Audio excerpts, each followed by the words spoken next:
ഇന്നത്തെ സ്പെഷ്യൽ മാങ്ങ വരട്ടിയത്. മാങ്ങ, മല്ലി, മുളക്, കാശ്മീരി മുളക്, മഞ്ഞൾപ്പൊടി, വെളിച്ചെണ്ണ, കടുക്, കറിവേപ്പില, ഉലുവ. കടുക് ഇട്ട് കടുക് പൊട്ടുമ്പോ വയനാട് സ്പെഷ്യൽ മാങ്ങ വരട്ട്. ഉലുവ പൊട്ടുമ്പോ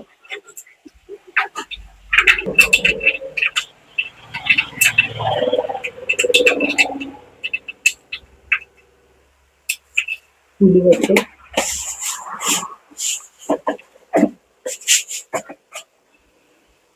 ഉലുവ പൊട്ടുമ്പോ കറിവേപ്പില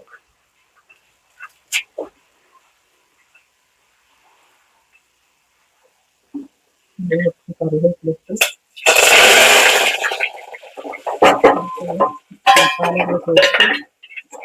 മസാല കരിഞ്ഞു പോകാതെ ഇതിലേക്ക് മസാല ഒന്ന് എണ്ണയിൽ വഴറ്റിയിട്ട് കരിഞ്ഞു പോകാതെ വേഗം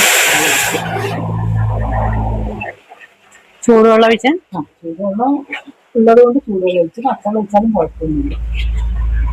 ചൂടുവെള്ളം ഒഴിച്ചാൽ ഗ്യാസ് അത്രയല്ലേ ചെലവാവുള്ളൂ. അതിന് തിളക്കണം അല്ലേ? അതിന് തിളച്ച് ഒരു പകുതി കുറുകണം. പകുതി കുറുകുന്ന സമയത്ത് അതിലേക്ക് മാങ്ങ ഇട്ട് കൊടുക്കും. എന്നിട്ട് ഒരൽപ്പം ഉലുവപ്പൊടി വെക്കണം. അപ്പം നല്ല ടേസ്റ്റ്. ഉലുവ കടുക് വറുക്കും വെച്ചിട്ടുണ്ട്. എന്നാലും ഒരൽപ്പം ഉലുവപ്പൊടി ഇട്ടാൽ ഓക്കെ. തിളക്കുന്നുണ്ട്. തിളക്കൊന്നും തന്നെ ഇടൂല. മാങ്ങ അത് അരപ്പ് തിളച്ച് പകുതി ആകണം.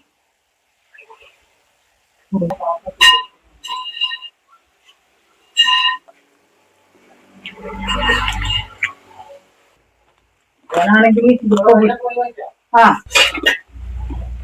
വീടുണ്ടാവും. എന്താ ഞാനപ്പോ കട്ടാക്കുന്നു.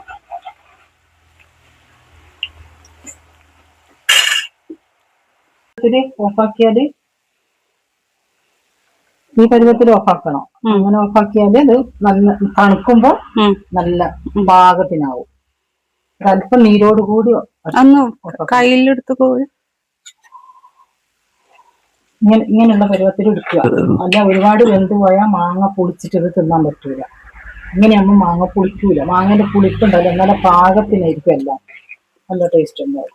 അപ്പൊ ഇത് ഒരാഴ്ച വരെ വെച്ചിട്ട് കൂട്ടാം അച്ചാറ്. ഓക്കെ. ഒരു 2 ദിവസം ഇന്ന് വറ്റിച്ചേക്കുന്നത് നാളെയാണ് ഇതിന് ടേസ്റ്റ് കൂടുക. മീൻകറിയൊക്കെ പോലെ തന്നെ. ശരി.